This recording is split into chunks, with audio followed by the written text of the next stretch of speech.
한 남자와 세 여자가 한 침대에서 밤을 보내는 건 한국에선 상상조차 해본 적 없었어요. 회사 생활에 지쳐 떠난 여행에서 제 인생은 완전히 달라졌어요. 낯선 땅에서 만난 그들의 간절한 요청을 거절할 수 없었죠. 누구도 상상하지 못할 특별한 제안이었어요. 처음엔 믿기 힘들었지만 그들의 진심 어린 눈빛에 마음이 흔들렸습니다. 한국의 평범한 일상으로 돌아갈 수 있었을까요? 아니면 모든 것을 버리고 새로운 삶을 선택해야 했을까요? 그럼 지금부터 세상의 모든 규칙을 뒤로하고 낯선 초원에서 특별한 가족을 이룬 한 남자의 이야기를 시작하겠습니다. 53년. 내 인생의 시간이 이렇게 흘러갔습니다. 회사 책상 앞에 앉아 숫자와 서류 더미 속에서 보낸 세월. 이제 그 모든 것을 뒤로하고 새로운 시작을 꿈꾸는 나, 박준호. 매일 아침 거울 속에 비친 내 모습은 점점 낯설어졌어요. 깊게 패인 눈가의 주름과 희끗해진 머리카락. 언제부터 이렇게 되었을까요? 이혼 서류에 도장을 찍은 지 1년. 그날의 기억은 아직도 선명합니다. 민영의 차가운 눈빛과 무표정한 얼굴. 25년의 결혼 생활이 그렇게 허무하게 끝났어요. 아이들은 이미 독립해서 자신들의 삶을 살고 있었죠. 딸 지연은 미국에서 박사과정 중이고 아들 민수는 싱가포르에서 직장 생활을 하고 있으니 이제 정말 혼자가 되었습니다. 중견기업 재무부서에서 근무한 28년. 매일 같은 엑셀 파일과 보고서 속에서 숨이 막혔어요. 어느 날 문득 깨달았습니다. 이대로 은퇴할 때까지 살다가 죽을 건가? 그 생각은 가슴을 짓눌렀죠. 결국 사표를 냈습니다. 부장님의 놀란 표정과 동료들의 의아한 시선이 아직도 생생해요. 그들의 눈빛 속에서 미쳤나라는 말이 보였지만 처음으로 내 마음이 가벼워졌습니다. 퇴직금과 그동안 모아둔 적금으로 당분간은 살 수 있었어요. 반포의 아파트는 이혼하면서 민영에게 넘겼고 작은 오피스텔로 이사했습니다. 30평 아파트에서 10평 오피스텔로. 공간은 줄었지만 마음은 넓어졌어요. 물건도 대부분 버렸습니다. 필요한 것만 남기고 짐을 버리니 마음도 가벼워졌죠. 밤마다 침대에 누워 천장을 바라봤어요. 이제 뭘 하지? 답이 없었습니다. 직장 동료들과는 자연스레 연락이 끊겼고 친구라고 해봐야 몇 안 되는 골프 모임 사람들 뿐이었죠. 그들과도 점점 거리가 생겼어요. 그들의 이야기는 항상 비슷했거든요. 회사, 자녀 자랑, 주식, 부동산. 이제 그런 이야기들이 무의미하게 느껴졌습니다. 어느 날 우연히 TV에서 세계 여행 다큐멘터리를 봤어요. 넓은 초원을 달리는 말들과 그 위에서 자유롭게 미소 짓는 사람들. 그 모습에 가슴이 뛰었습니다. 마치 내 영혼이 저기 있는 것처럼 느껴졌어요. 그날 밤 결심했습니다. 세계 여행을 떠나기로. 그리고 첫 목적지는 다큐에서 본 그곳, 몽골로 정했죠. 여행 준비는 생각보다 빨리 끝났어요. 필요한 것만 배낭에 넣었습니다. 두꺼운 점퍼, 바지 몇 벌, 속옷, 세면도구, 카메라, 그리고 여권과 신용카드. 이게 전부였어요. 아이들에게 메시지를 보냈습니다. 아빠가 잠시 여행을 떠나. 걱정하지 마. 지연이는 바로 전화가 왔지만 민수는 다음 날에야 답장이 왔어요. 둘 다 걱정하는 기색이 역력했죠. 그래도 제 결정을 막지는 않았습니다. 인천공항에서 몽골행 비행기를 탔어요. 창가에 앉아 구름 위로 솟은 태양을 바라봤습니다. 가슴이 벅차올랐어요. 이제야 진정한 자유를 느끼는 것 같았습니다. 4, 50년 동안 한 번도 느껴보지 못한 감정이었죠. 눈가에 뜨거운 것이 맺혔어요. 그동안 얼마나 갇혀 살았던 걸까요? 울란바토르 공항에 도착했을 때 첫 느낌은 생각보다 현대적인 애였어요. 도시 중심부의 고층 빌딩들과 번화가는 서울과 크게 다르지 않았습니다. 하지만 제가 원한 건 이런 도시의 모습이 아니었죠. 진짜 몽골, 끝없이 펼쳐진 초원과 유목민들의 삶을 보고 싶었어요.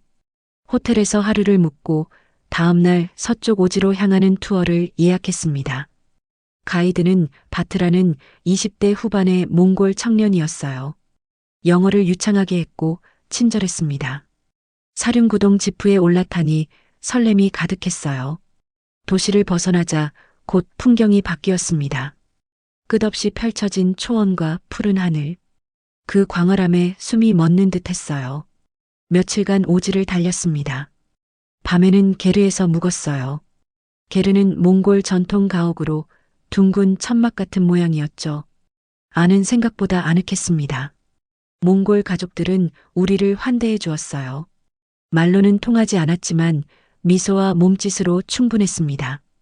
그들의 순박한 웃음에서 오래전 잃어버린 무언가를 찾은 것 같았어요. 여행 닷새째 바트가 특별한 곳으로 우리를 데려갔습니다. 잘린이라는 작은 유목민 부족이 사는 마을이었어요. 다른 관광객들은 잘 오지 않는 곳이라고 했습니다. 마을에 도착하자 특이한 점이 눈에 띄었어요.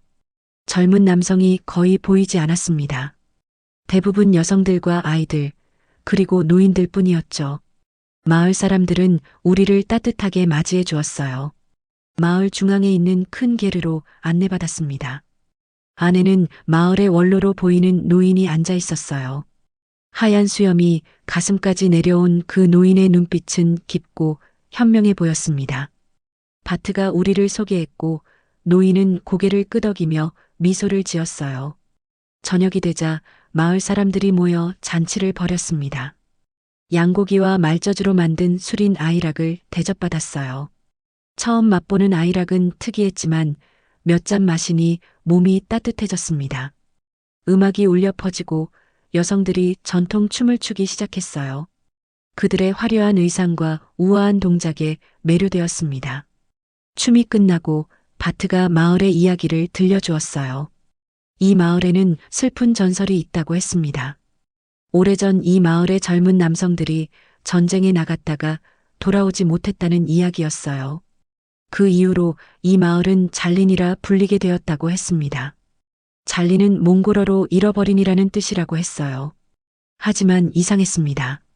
그 전설은 분명 오래전 이야기인데 지금 마을에도 젊은 남성들이 없다니. 바트에게 물어보려 했지만 그는 다른 관광객들에게 이끌려 자리를 떠났어요. 의문은 남았지만 피로가 밀려와 곧 잠에 들었습니다. 그날 밤 이상한 꿈을 꿨어요. 넓은 초원 위에 서 있는데 멀리서 말을 타고 오는 사람들이 보였습니다. 가까이 다가오자 그들은 모두 젊은 남성들이었어요. 얼굴은 하나같이 슬픔에 잠겨 있었죠.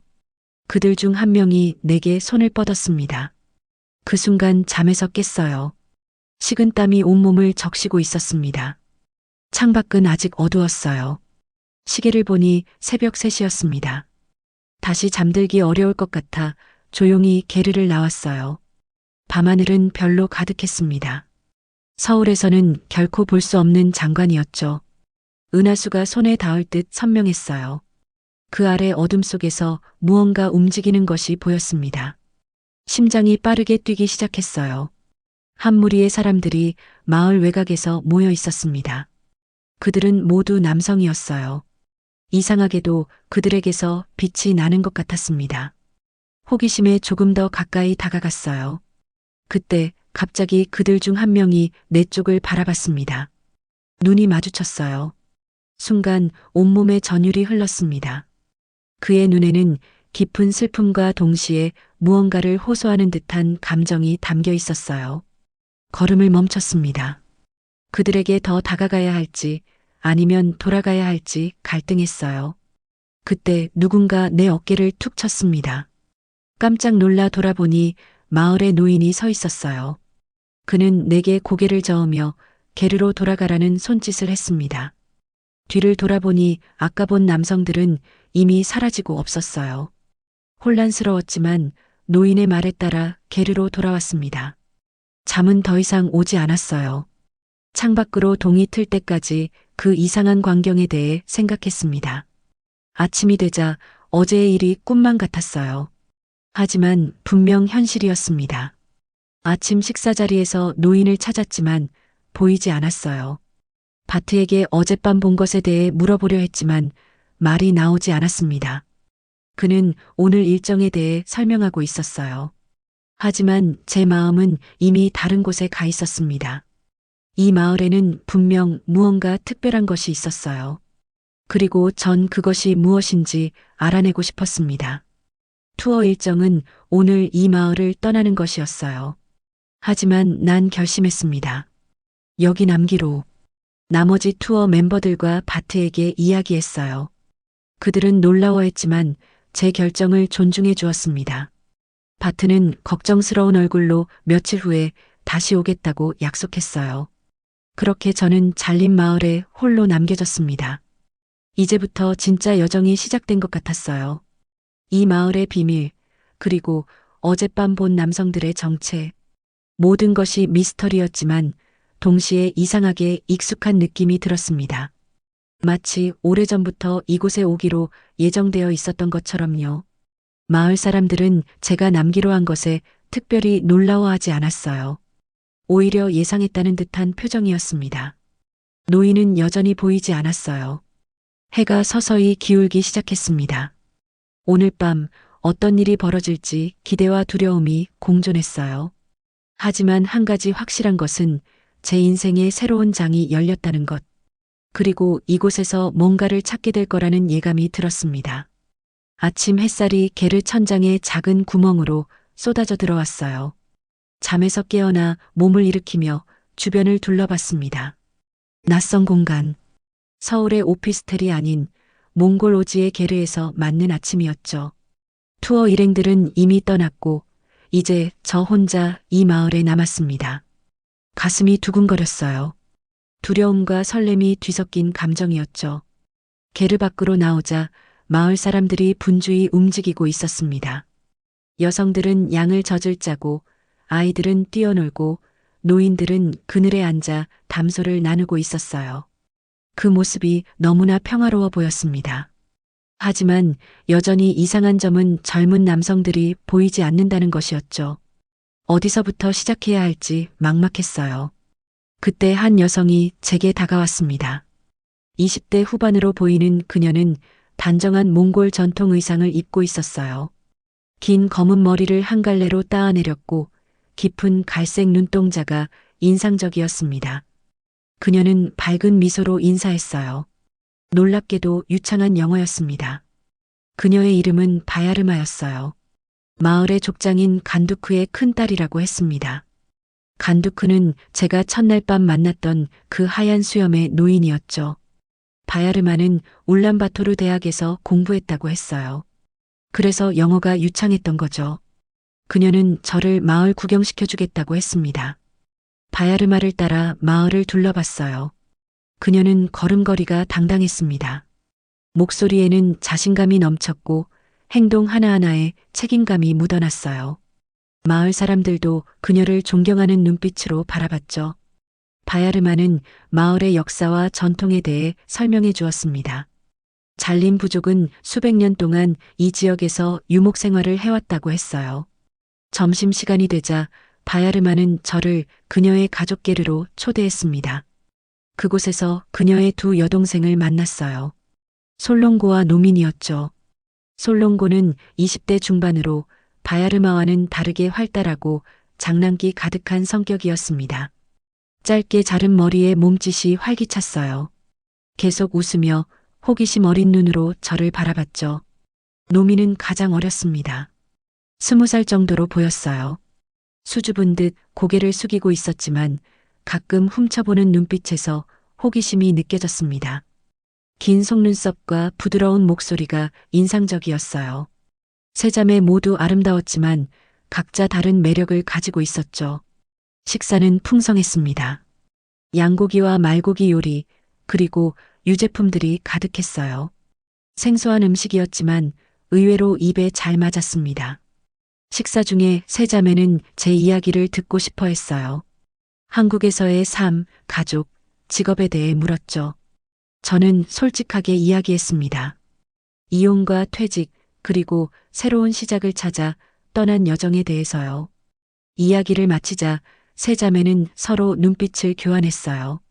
무언가 비밀스러운 대화가 오가는 것 같았습니다.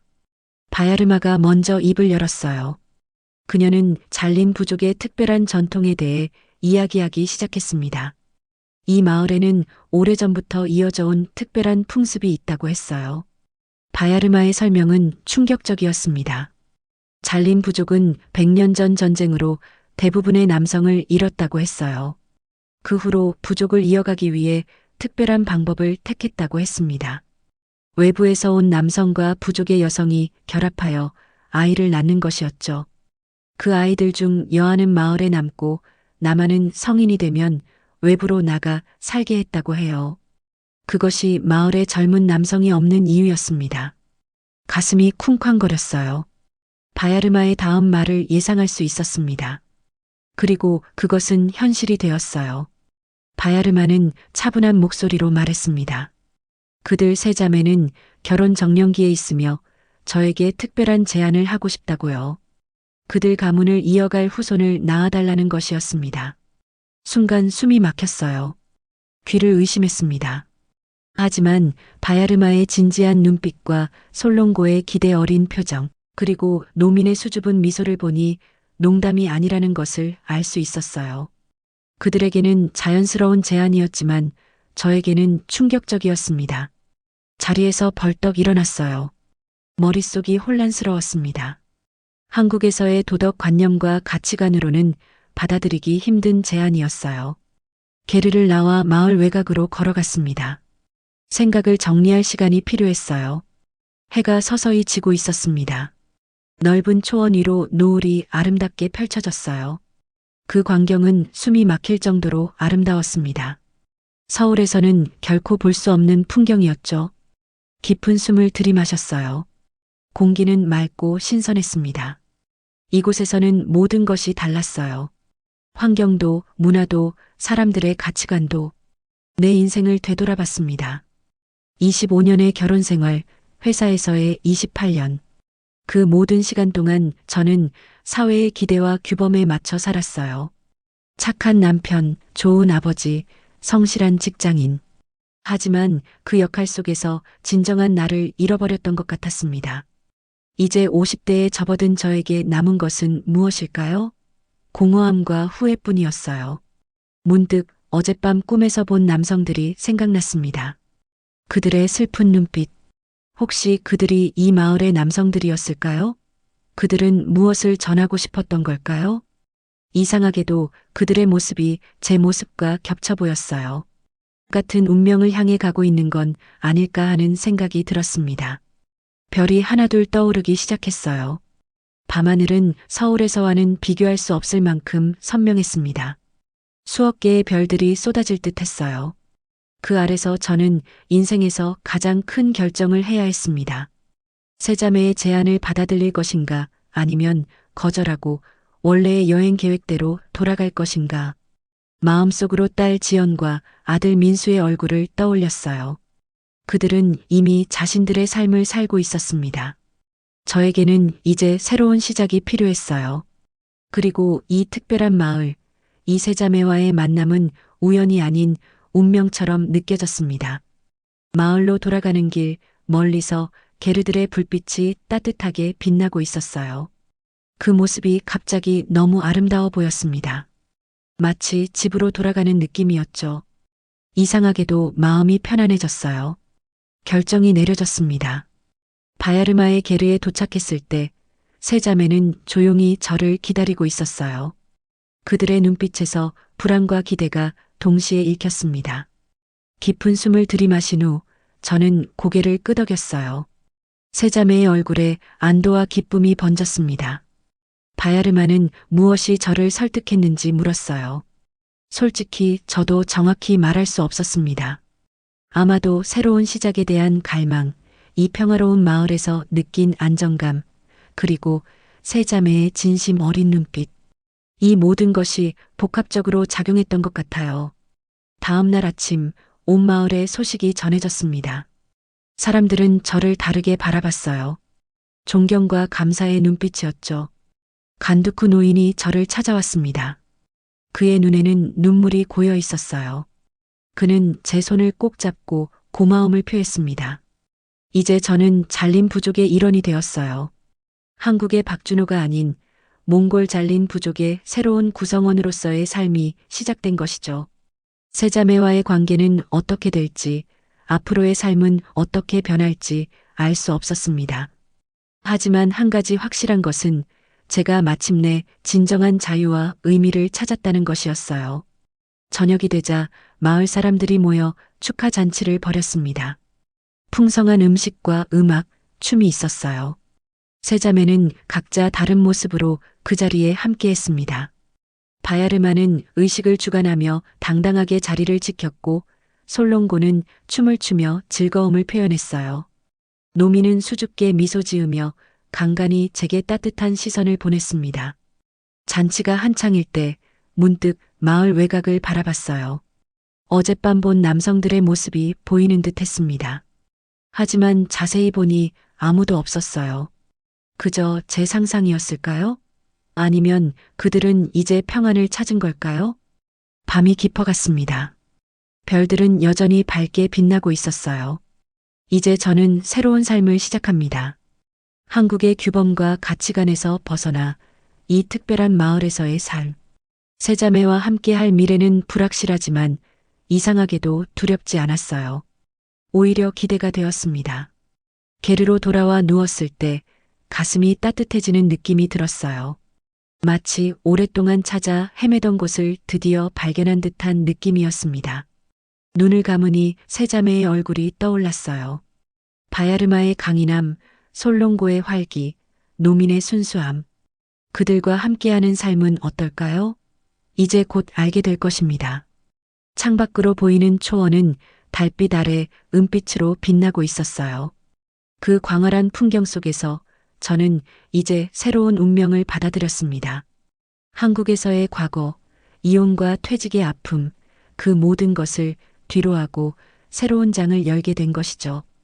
그것이 옳은 결정인지는 알 수 없었지만 처음으로 온전히 제 마음의 소리를 따랐다는 것만은 확실했습니다. 잠에 들기 전 마지막 생각은 아이들에 관한 것이었어요. 지영과 민수에게 이 결정을 어떻게 설명할 수 있을까요? 그들이 이해할 수 있을까요? 하지만 그것은 나중의 문제였습니다. 지금은 새로운 시작을 받아들이고 이 특별한 마을에서의 삶에 적응하는 것이 우선이었어요.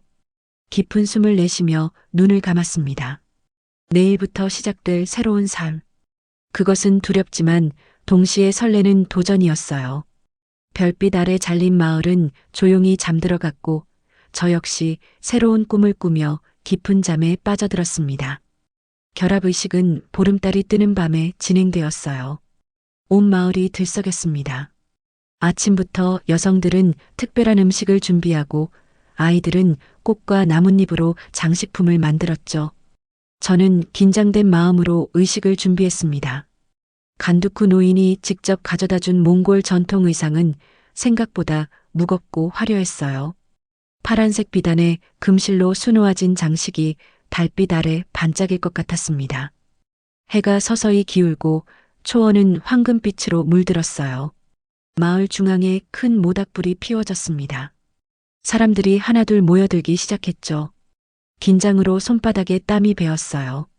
과연 이 선택이 옳은 것일까? 마음 한구석에서 의문이 들었지만 이미 돌아갈 수 없는 강을 건넌 기분이었습니다. 드디어 의식이 시작되었어요. 간두쿠 노인이 모닥불 앞에 서서 몽골어로 기도문을 읊었습니다. 그의 목소리는 나직했지만 초원의 바람을 타고 멀리까지 퍼져나가는 것 같았어요. 세자매가 나란히 나타났습니다. 모두 아름다운 전통 의상을 입고 있었죠. 바야르마는 붉은색, 솔롱고는 초록색, 노미는 노란색 의상이었어요. 그들의 모습이 너무 아름다워 숨이 막힐 것 같았습니다. 의식은 생각보다 단순했어요. 간두쿠 노인의 축복 기도 후 저와 세자매는 특별히 준비된 말젖술을 함께 마셨습니다. 그리고 서로의 손목에 붉은 실을 묶어주는 과정이 있었어요. 이것으로 우리는 잘린 부족의 전통에 따라 결합한 것이었죠. 서양의 결혼식도 한국의 결혼식도 아닌 이 부족만의 특별한 의식이었습니다. 의식이 끝나자 사람들의 환호성이 터져나왔어요. 음악이 울려 퍼지고 춤과 노래가 시작되었습니다. 마을 사람들은 저희에게 축하의 인사를 건넸어요. 그들의 진심 어린 미소와 따뜻한 손길에서 진정한 환영을 느꼈습니다. 이 순간 제가 이 마을의 일원이 되었다는 실감이 났어요. 축제는 밤늦게까지 이어졌습니다. 별이 총총 빛나는 하늘 아래 몽골의 전통 음악과 춤이 어우러졌어요. 세 자매는 각자의 방식으로 이 시간을 즐겼습니다. 바야르마는 의식 내내 당당하고 진지했고 솔롱고는 흥겹게 춤을 추며 즐거움을 표현했어요. 노미는 수줍게 미소 지으며 제 곁을 지켰습니다. 이렇게 다른 세 여성과의 새로운 살. 제 인생에 이런 날이 올 줄은 상상도 못했어요. 축제가 끝나고 우리는 특별히 준비된 새 게르로 향했습니다. 평소 게르보다 크고 화려한 장식이 되어 있었어요. 안에는 네 사람이 지낼 수 있도록 침구가 준비되어 있었죠. 가슴이 두근거렸습니다. 이제 정말 시작이구나 싶었어요. 첫날 밤은 어색했습니다. 네 사람이 한 공간에서 지내는 것은 상상도 못한 경험이었어요. 각자의 공간은 얇은 천으로 구분되어 있었지만 사실상 하나의 공간이나 다름없었죠. 밤새 잠을 이루지 못했습니다. 이 상황이 비현실적으로 느껴졌어요. 한국에서의 삶, 25년간의 결혼 생활, 그리고 지금의 이 순간. 너무나 다른 세계였습니다. 하지만 시간이 지날수록 새로운 생활에 적응해 갔어요. 각자의 역할이 자연스럽게 정해졌습니다. 바야르마는 가정의 중심으로 모든 결정을 내렸고 솔롱고는 식사와 집안일을, 노미는 양치기와 낙농일을 담당했어요. 저는 사냥과 무거운 일을 맡았습니다. 한국에서는 경험해보지 못한 일들이었죠. 처음에는 서툴렀지만 점차 익숙해졌어요. 세 달이 지났을 때 바야르마가 임신 소식을 알렸습니다. 그녀의 얼굴에는 행복한 미소가 번졌어요. 마을 사람들은 환호했습니다. 특별한 축하 의식이 열렸고 모두가 바야르마와 태아의 건강을 기원했어요. 저는 아버지가 된다는 사실에 설레면서도 두려움이 밀려왔습니다. 이미 두 아이의 아버지였지만 이번에는 상황이 너무 달랐어요. 한 달 후 솔롱고도 임신 소식을 전했습니다. 그녀는 아이처럼 기뻐 뛰며 소식을 알렸어요. 바야르마는 차분히 미소 지었고 노미는 부러운 듯 두 언니를 바라봤습니다. 또다시 축하 의식이 열렸어요. 마을은 기쁨으로 가득했습니다. 이 부족에게 아이의 탄생은 그 무엇보다 소중한 축복이었죠.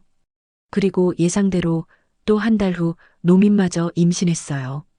이제 세 자매 모두 새 생명을 품게 되었습니다. 간두쿠 노인은 눈물을 흘리며 기뻐했어요. 그의 가문이 이어진다는 사실에 감격한 듯 했습니다.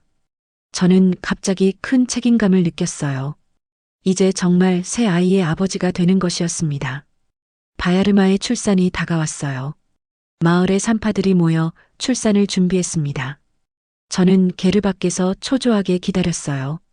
한국에서 지연이와 민수가 태어날 때는 병원의 대기실에서 기다렸었죠. 하지만 이곳은 달랐습니다. 자연 속에서 전통적인 방식으로 아이가 태어나는 곳이었어요. 밖에서 들리는 바야르마의 신음소리에 가슴이 조여왔습니다. 마침내 아기의 울음소리가 들렸어요. 가슴이 벅차올랐습니다. 게르 안으로 들어가니 바야르마가 작은 아기를 안고 있었어요. 아들이었습니다. 그의 작은 얼굴은 붉고 주름져 있었지만 제 눈에는 세상에서 가장 아름다운 모습이었어요. 눈물이 흘렀습니다. 바야르마는 지친 얼굴로 미소 지었어요. 그 순간 우리는 진정한 가족이 되었습니다. 아이의 이름은 바트볼드로 지었어요. 몽골어로 강한 용사라는 뜻이었습니다. 바야르마가 제안한 이름이었죠. 작은 바트볼드는 건강하게 자라났어요. 한국에 있는 지연이와 민수에게 동생이 생겼다는 사실을 어떻게 알려야 할지 고민했습니다. 아직 연락을 취하지 못했어요. 언젠가는 알려야 하겠지만 지금은 이 순간에 집중하고 싶었습니다. 두 달 후 솔롱고가 출산했어요. 여자아이였습니다. 이름은 오윤으로 지었어요. 지혜라는 뜻이었죠. 솔롱고는 출산 후에도 여전히 활기찼어요. 아이를 안고도 집안일을 거뜬히 해냈습니다. 그녀의 에너지는 놀라웠어요. 바야르마는 두 아이를 번갈아 돌보며 어머니로서의 역할에 충실했습니다. 마지막으로 노민이 출산했어요. 또 다른 여자아이였습니다. 이름은 나랑으로 지었죠. 태양이라는 뜻이었어요. 노민은 출산 후 더욱 성숙해진 모습을 보였습니다. 수줍음 많던 그녀가 당당한 어머니로 변해가는 모습이 놀라웠어요. 새 아이가 태어난 우리 게르는 더욱 북적이고 활기찼습니다. 아이들이 태어나고 우리의 생활은 완전히 바뀌었어요. 밤에는 아이들의 울음소리로 잠을 설쳤고 낮에는 기저귀 갈고 젖 먹이는 일의 연속이었습니다. 하지만 이상하게도 힘들다는 생각이 들지 않았어요. 오히려 충만한 행복감을 느꼈습니다. 새 아이의 웃음소리, 그들이 자라나는 모습을 지켜보는 것은 형언할 수 없는 기쁨이었어요. 세 자매는 각자의 방식으로 아이들을 키웠습니다. 바야르마는 엄격하고 원칙적이었고 솔롱고는 자유롭고 활기차게, 노미는 섬세하고 따뜻하게 아이들을 대했어요.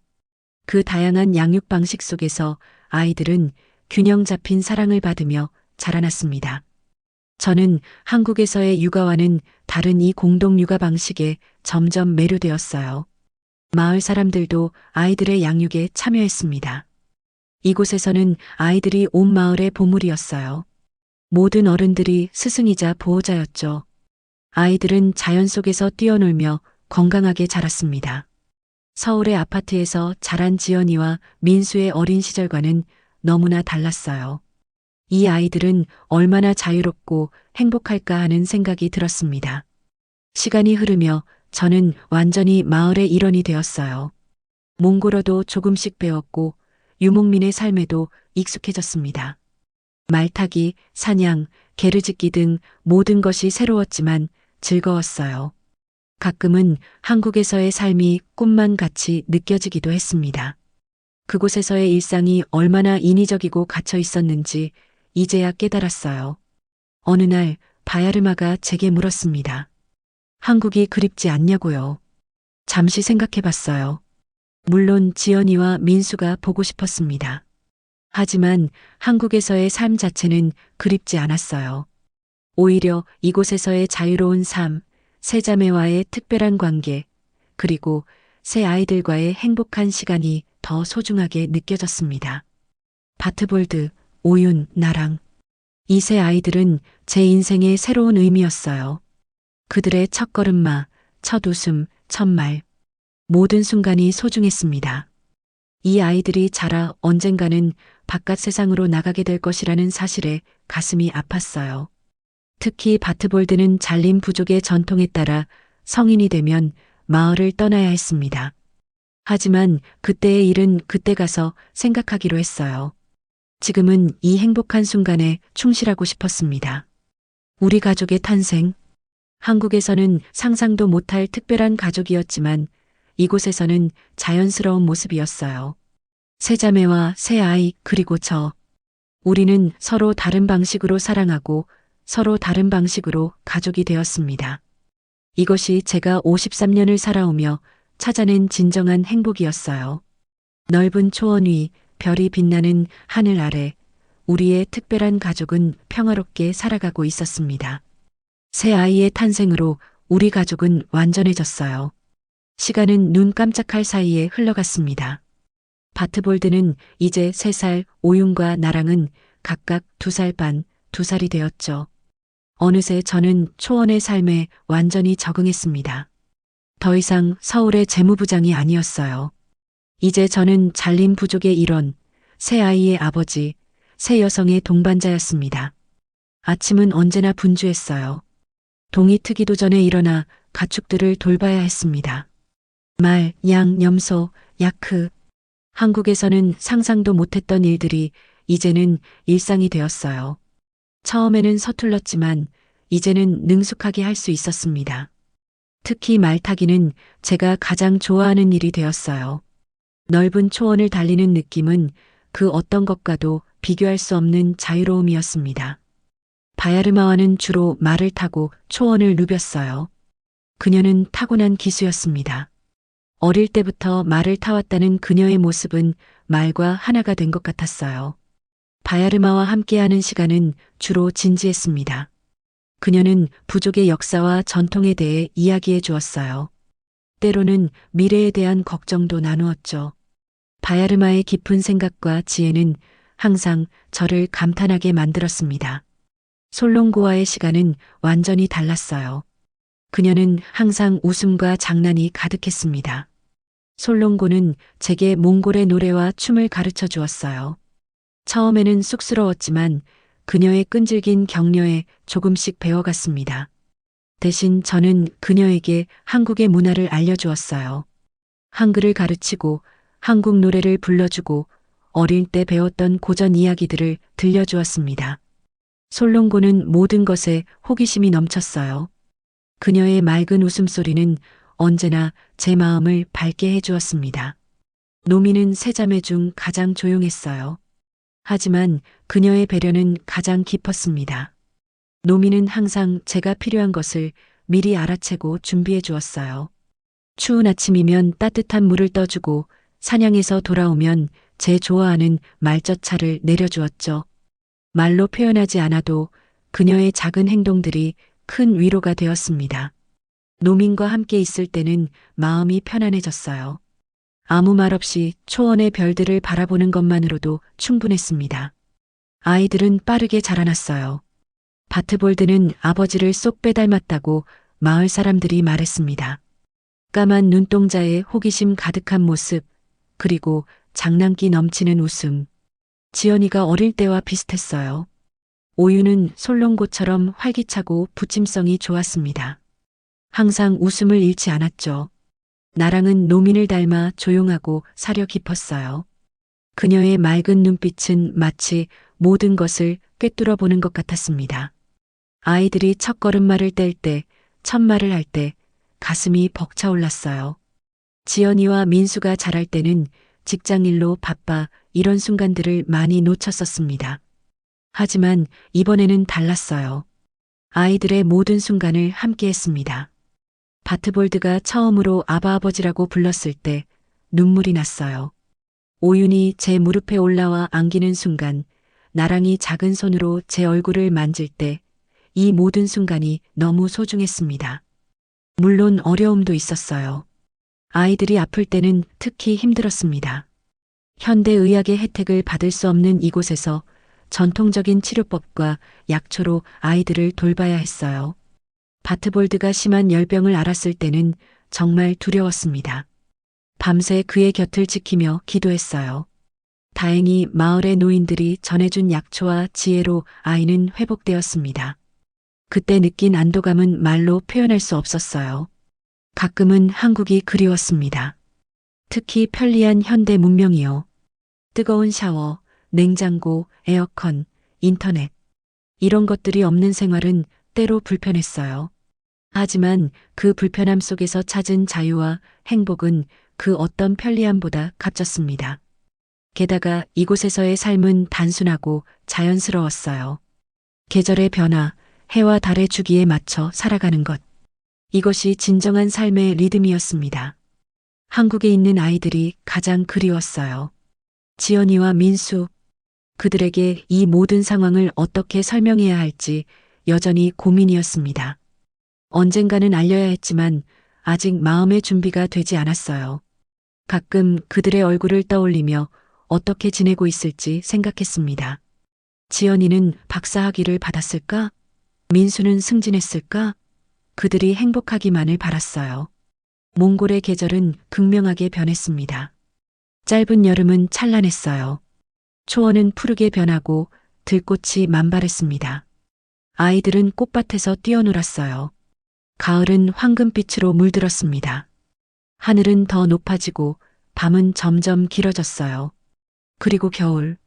몽골의 겨울은 상상 이상으로 혹독했습니다. 영하 30도까지 내려가는 날이 많았어요. 게르 안에서도 숨이 하얗게 얼 정도였죠. 우리 가족이 몽골에서 맞는 두 번째 겨울이었어요. 그의 겨울은 유난히 추웠습니다. 폭설이 내려 마을 전체가 눈에 파묻혔어요. 가축들도 고통받았죠. 양과 염소들이 추위에 떨었고 몇몇은 얼어 죽기도 했습니다. 식량도 부족해지기 시작했어요. 아이들은 배고픔에 울었습니다. 그 모습에 가슴이 찢어질 것 같았어요. 바야르마는 침착하게 상황을 통제했습니다. 그녀의 리더십은 위기 상황에서 더욱 빛났어요. 남은 식량을 공평하게 나누고 가장 약한 가축부터 챙겼습니다. 솔롱고는 아이들을 돌보며 웃음을 잃지 않았어요. 노미는 눈 속에서도 식량이 될 만한 식물들을 찾아 나섰습니다. 그녀의 자연에 대한 지식은 놀라웠어요. 저는 다른 남성들과 함께 사냥에 나섰습니다. 영하 40도의 추위 속에서 며칠 동안 산을 헤맸어요. 손가락이 꽁꽁 얼고 발가락은 감각이 없어졌습니다. 하지만 가족을 위해 견뎌야 했어요. 마침내 사슴 한 마리를 잡았을 때의 기쁨은 말로 표현할 수 없었습니다. 마을로 돌아와 그 고기를 나눌 때 모두의 얼굴에 희망이 번졌어요. 폭설은 한 달 넘게 계속되었습니다. 마을은 외부와 완전히 고립되었어요. 우리는 서로를 의지하며 버텼습니다. 밤이면 모든 가족이 한 게르에 모여 체온을 나누었어요. 아이들은 어른들 사이에서 잠들었고 우리는 번갈아가며 불을 지켰습니다. 그 어려운 상황 속에서도 우리 가족의 유대는 더욱 깊어졌어요. 봄이 오기 전 바야르마가 병에 걸렸습니다. 고열에 시달렸고 기침이 멈추지 않았어요. 아마도 폐렴이었을 겁니다. 현대의학의 도움 없이 그저 전통 약초와 기도에 의지할 수밖에 없었죠. 밤새 그녀의 곁을 지켰습니다. 차가운 물로 열을 내리고 따뜻한 차를 먹였어요. 바야르마가 숨을 거칠게 쉴 때마다 가슴이 조여왔습니다. 그녀를 잃을지도 모른다는 두려움에 떨었어요. 하지만 바야르마는 강했습니다. 일주일의 투병 끝에 열이 내렸어요. 그녀가 약하게 미소 지을 때 안도의 눈물이 흘렀습니다. 솔롱고와 노민도 안도의 한숨을 내쉬었어요. 우리 모두 바야르마의 회복을 축하했습니다. 그녀의 병간호를 하며 제 마음속에서 바야르마를 향한 감정이 더 깊어졌다는 것을 느꼈어요. 그것은 단순한 애정을 넘어선 존경과 감사였습니다. 봄이 찾아왔어요. 눈이 녹기 시작하고 초원에 새싹이 돋았습니다. 아이들은 오랜만에 밖에서 뛰어놀 수 있어 좋아했어요. 바트볼드는 이제 4살이 되어 작은 말을 타기 시작했습니다. 그 모습이 너무 자랑스러웠어요. 오윤과 나랑도 각자의 방식으로 성장하고 있었습니다. 오윤은 노래 부르기를 좋아했고 나랑은 조용히 식물을 관찰하는 것을 즐겼어요. 그들의 개성이 뚜렷해지는 모습이 신기했습니다. 봄과 함께 마을에 새 생명이 돌아왔어요. 겨울 동안 잃은 가축들의 빈자리를 새끼 양들과 염소들이 채웠습니다. 사람들의 얼굴에도 활기가 돌아왔어요. 혹독한 겨울을 함께 이겨낸 우리는 더 단단해진 느낌이었습니다. 특히 우리 가족은 그 어느 때보다 끈끈해졌어요. 바야르마, 솔롱고, 노민. 처음에는 낯설기만 했던 그들이 이제는 제 삶의 전부가 되었습니다. 어느 봄날 초원을 말을 타고 달리다 문득 서울에서의 삶이 떠올랐어요. 번잡한 사무실, 끝없는 보고서, 복잡한 인간관계. 그 모든 것이 지금은 너무 멀게 느껴졌습니다. 이 넓은 초원, 맑은 공기, 순수한 웃음소리. 이것이 진정한 행복이었어요. 가끔은 현대 문명의 편리함이 그립기도 했지만 그것과 맞바꾼 이 자유와 평화는 훨씬 더 값진 것이었습니다. 해가 질 무렵 게르로 돌아왔어요. 멀리서 아이들의 웃음소리가 들렸습니다. 바야르마는 저녁 식사를 준비하고 솔롱고는 아이들과 놀아주고 노미는 가축들을 돌보고 있었어요. 이 평화로운 일상이 너무나 소중하게 느껴졌습니다. 서울의 박준호는 사라지고 몽골 초원의 새로운 남자로 다시 태어난 저는 이 순간이 영원히 지속되기를 바랐어요. 그때 갑자기 바트볼드가 달려와 제 다리를 껴안았습니다. 그의 작은 손을 잡고 게르로 향했어요. 저녁 노을이 초원을 붉게 물들이고 있었습니다. 이 모든 것이 꿈만 같았어요. 하지만 이것은 꿈이 아닌 현실이었습니다. 제가 선택한, 그리고 앞으로도 계속될 새로운 삶의 현실이었어요. 시간은 물처럼 흘러갔어요. 어느덧 바트볼드는 6살, 오유는 5살 반, 나랑은 5살이 되었습니다. 아이들은 날이 갈수록 뚜렷한 개성을 보였어요. 바트볼드는 말타기와 사냥에 관심이 많았고, 오유는 노래와 이야기 만들기를 좋아했으며, 나랑은 식물과 동물을 세심하게 관찰하는 것을 즐겼습니다. 이렇게 빠르게 자라는 아이들을 보며 한 가지 고민이 커져갔어요. 바로 교육 문제였습니다. 잘린 부족에서의 교육은 실용적이었어요. 소년들은 말타기, 사냥, 게르짓기 등을 배웠고, 소녀들은 유제품 만들기, 바느질, 약초 지식 등을 익혔습니다. 마을 어른들이 선생님이었죠. 하지만 이것만으로 충분할까요? 현대 세계에서 살아갈 아이들에게 필요한 교육은 무엇일까 고민이 되었어요. 한국에 있는 지연이와 민수를 떠올렸습니다. 그들은 최고의 교육을 받았어요. 특목고, 명문대학, 유학까지. 그때는 당연하다고 생각했지만 이제 와서 생각해보니 그것이 과연 행복으로 이어졌는지 의문이 들었습니다. 지연이는 항상 성적 압박에 시달렸고 민수는 자신의 진짜 꿈을 포기한 채 안정적인 직장을 선택했었죠. 과연 그것이 최선이었을까요? 어느 날 아침 바야르마가 심각한 표정으로 제게 다가왔어요. 그녀의 눈빛에서 무언가 중요한 이야기가 있다는 것을 직감했습니다. 바야르마는 아이들의 교육 문제를 걱정하고 있었어요. 특히 바트볼드가 더 많은 것을 배울 기회를 가져야 한다고 생각했죠. 솔롱고와 노민도 같은 생각이었습니다. 그들의 진지한 표정에 가슴이 무거워졌어요. 그날 밤 아이들이 잠든 후 우리는 게르 밖으로 나와 모닥불 주위에 모였습니다. 별이 총총 빛나는 하늘 아래 우리의 미래에 대한 진지한 대화가 시작되었어요.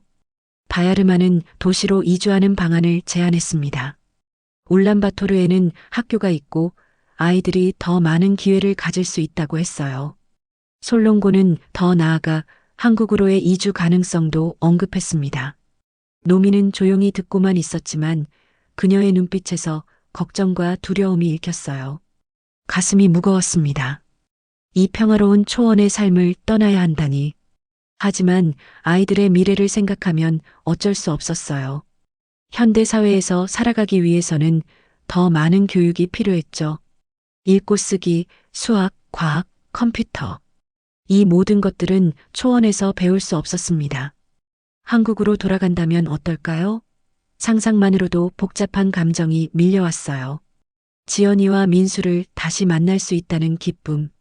하지만 동시에 이 특별한 가족 형태를 한국 사회에서 어떻게 설명할 수 있을지 두려웠습니다. 3명의 여성과 3명의 아이들. 한국의 시선은 따갑고 차가울 것이 분명했어요.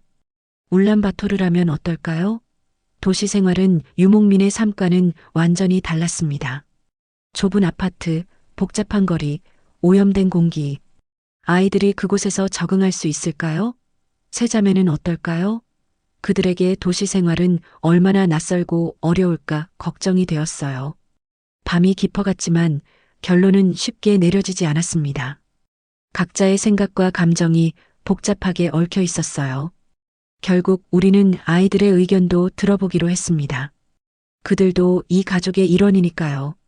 내일 아침 아이들과 함께 이야기를 나누기로 하고 자리를 정리했어요. 잠들지 못한 채 밤하늘을 바라봤습니다. 별들은 여전히 밝게 빛나고 있었어요. 이 광활한 하늘 아래에서 우리 가족은 얼마나 작고 연약한 존재인지, 하지만 동시에 얼마나 특별한 존재인지, 이 모든 것이 운명이었을까요? 아니면 우연일까요? 깊은 생각에 잠겼어요. 다음 날 아침 아이들을 모아 앉혔습니다. 그들의 맑은 눈동자를 보니 마음이 아팠어요. 바트볼드는 도시에 대한 호기심으로 눈을 반짝였고 오유는 새로운 친구들을 만날 생각에 들떠 있었습니다. 하지만 나랑은 걱정스러운 표정이었어요. 그녀는 이 초원과 자연을 떠나고 싶지 않아 보였습니다. 아이들의 반응은 우리의 결정을 더 어렵게 만들었어요. 각자 다른 꿈과 바람을 가지고 있었습니다. 하나의 선택으로 모두를 만족시킬 수 있을까요? 고민은 깊어갔어요. 그날 하루 종일 우리 다섯 어른은 깊은 생각에 잠겼습니다. 바야르마는 평소보다 더 조용했고 솔롱고도 웃음을 잃었어요. 노미는 혼자 게르 밖으로 나가 오랜 시간 초원을 바라보았습니다. 저녁이 되자 간두쿠 노인이 우리 게르를 찾아왔어요. 그의 주름진 얼굴에는 지혜가 깃들어 있었습니다. 아마도 우리의 고민을 눈치챈 것 같았어요. 간두쿠는 긴 시간 이야기를 나누었습니다. 그의 말에 따르면 잘린 부족은 수백 년 동안 많은 변화를 겪었지만 항상 적응해 왔다고 해요. 중요한 것은 가족의 유대와 서로에 대한 사랑이라고 했습니다. 그의 지혜로운 말씀에 마음이 조금 가벼워졌어요. 다음 날 우리는 절충안을 찾았습니다. 완전히 도시로 이주하는 대신 울란바토르 외곽에 작은 집을 마련하기로 했어요. 그곳에서 아이들은 학교에 다니면서도 주말에는 초원으로 돌아올 수 있을 것입니다. 완전한 해결책은 아니었지만 현재로서는 최선의 선택이었어요. 결정이 내려지자 마음이 한결 가벼워졌습니다. 변화는 두렵지만 우리 가족이 함께라면 어떤 어려움도 이겨낼 수 있을 것 같았어요. 바야르마는 울란바토르에 아는 사람이 있어 집을 알아보기로 했고 솔롱고는 아이들의 학교 정보를 수집하기 시작했습니다. 노미는 여전히 불안해 보였지만 가족을 위한 결정이라면 따르겠다는 의지를 보였어요. 한 가지 더 중요한 결정이 남아 있었습니다. 한국에 있는 지연이와 민수에게 연락을 취할 것인가. 이 문제는 저 혼자 결정해야 했어요. 밤새 고민한 끝에 연락하기로 마음먹었습니다.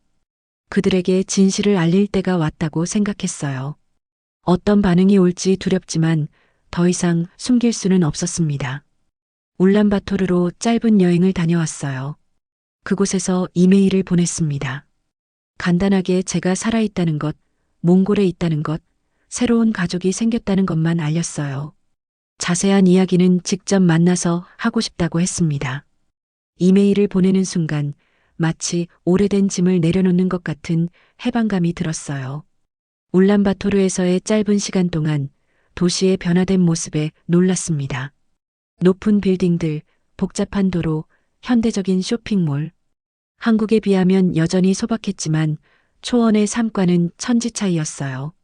이곳에서 우리 가족이 적응할 수 있을까 걱정되었지만 동시에 아이들에게 새로운 세계를 보여줄 수 있다는 기대도 생겼습니다.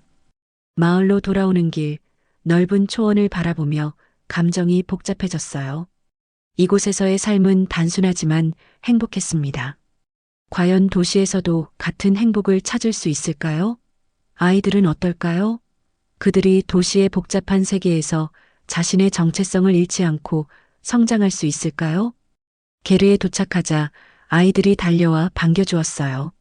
바트볼드는 제 다리를 꼭 안았고 오유는 기쁨에 찬 목소리로 제가 없는 동안 있었던 일들을 이야기했습니다. 나랑은 조용히 미소 지으며 제 손을 잡았어요. 그들의 순수한 사랑에 가슴이 따뜻해졌습니다. 어디에 있든 무엇을 하든 이 사랑만은 변하지 않을 거라는 확신이 들었어요. 세자매도 각자의 방식으로 저를 반겼습니다. 바야르마는 차분하게 차를 내려주었고 솔롱고는 흥분된 목소리로 질문을 쏟아냈어요. 노미는 조용히 제 곁에 앉아 도시에서의 이야기를 듣고 싶어 했습니다. 그들의 서로 다른 모습이 사랑스러웠어요. 우리의 다양성이 이 가족의 특별함이었습니다. 그날 밤 아이들이 잠든 후 게르 밖으로 나와 혼자 별을 바라봤어요. 이곳의 별들은 도시에서는 결코 볼 수 없을 만큼 선명했습니다. 문득 한국에서의 삶이 떠올랐어요. 매일 반복되던 일상, 끝없는 경쟁, 사회적 압박. 그때의 저는 별을 바라볼 시간조차 없었습니다. 하지만 이곳에서 저는 자연과 함께 호흡하며 살아가는 법을 배웠어요. 이것은 제 인생에서 가장 소중한 경험이었습니다. 마음속으로 서울에 있는 지연이와 민수에게 말을 걸었어요. 그들이 이해해 주길 바랐습니다. 제가 선택한 이 특별한 삶, 이 가족의 형태가 그들에게는 이해하기 어려울 수 있겠지만 저에게는 진정한 행복이라는 것을 언젠가 그들도 이 초원을 방문해 바트볼드, 오윤, 나랑을 만나길 바랐습니다. 그들 모두 제 아이들이니까요. 내일부터 새로운 삶을 준비해야 했어요. 울란바토르로의 이주, 아이들의 학교 입학, 새로운 환경에 적응. 많은 과제가 기다리고 있었습니다. 하지만 두렵지 않았어요. 우리는 함께였으니까요. 바야르마의 지혜, 솔롱고의 활력, 노민의 따뜻함, 그리고 새 아이들의 사랑. 이것이 제게는 무엇보다 큰 힘이었습니다. 별빛 아래 조용히 미래를 그려봤어요. 아이들이 학교에서 새로운 지식을 배우고 다양한 친구들을 사귀는 모습, 세자매가 도시 생활에 적응해가는 과정, 그리고 저는 그 모든 과정을 함께하며 그들을 지원하는 역할. 그 미래가 결코 쉽지는 않겠지만 분명 의미 있고 아름다울 것이라 믿었습니다. 몽골에 온 지 벌써 4년. 그 시간 동안 저는 완전히 다른 사람이 되었어요. 서울의 재무부장에서 몽골 초원의 유목민으로, 한 여성의 남편에서 세 여성의 동반자로, 두 아이의 아버지에서 5아이의 아버지로, 인생은 참 예측할 수 없다는 생각이 들었습니다. 하지만 그 예측 불가능함이 인생의 아름다움이 아닐까요? 게르로 돌아와 잠자리에 들었어요. 바야르마, 솔롱고, 노민. 그들의 숨소리가 조용히 들려왔습니다. 아이들은 편안하게 잠들어 있었어요. 이 소중한 가족들, 제 인생의 전부가 된 이들, 어디에 있든 무엇을 하든 우리는 함께일 것입니다. 그것만으로 충분했어요. 미래는 불확실하지만 우리의 사랑만은 확실했으니까요. 눈을 감으며 마음속으로 다짐했습니다. 아이들에게 최선의 교육과 기회를 제공하되 이곳에서 배운 가치들을 잊지 않게 할 것. 자연과의 조화, 단순한 삶의 아름다움, 진정한 유대의 소중함. 이것들은 어떤 학교에서도 배울 수 없는 소중한 가르침이었어요. 도시에 살더라도 우리의 마음은 언제나 이 초원에 있을 것입니다. 잠에 들기 전 마지막 생각은 별이었어요. 그 별들은 한국에서도 울란바토르에서도 이 초원에서도 같은 별들입니다. 우리가 어디에 있든 같은 하늘 아래 있다는 것. 그 생각이 위로가 되었어요. 내일은 또 다른 시작의 날. 우리 가족의 새로운 여정이 시작되는 날입니다. 그 여정이 어떻게 펼쳐질지 알 수 없지만 함께라면 두렵지 않았어요. 눈을 감으며 미소 지었습니다. 별들이 우리의 길을 밝혀줄 테니까요.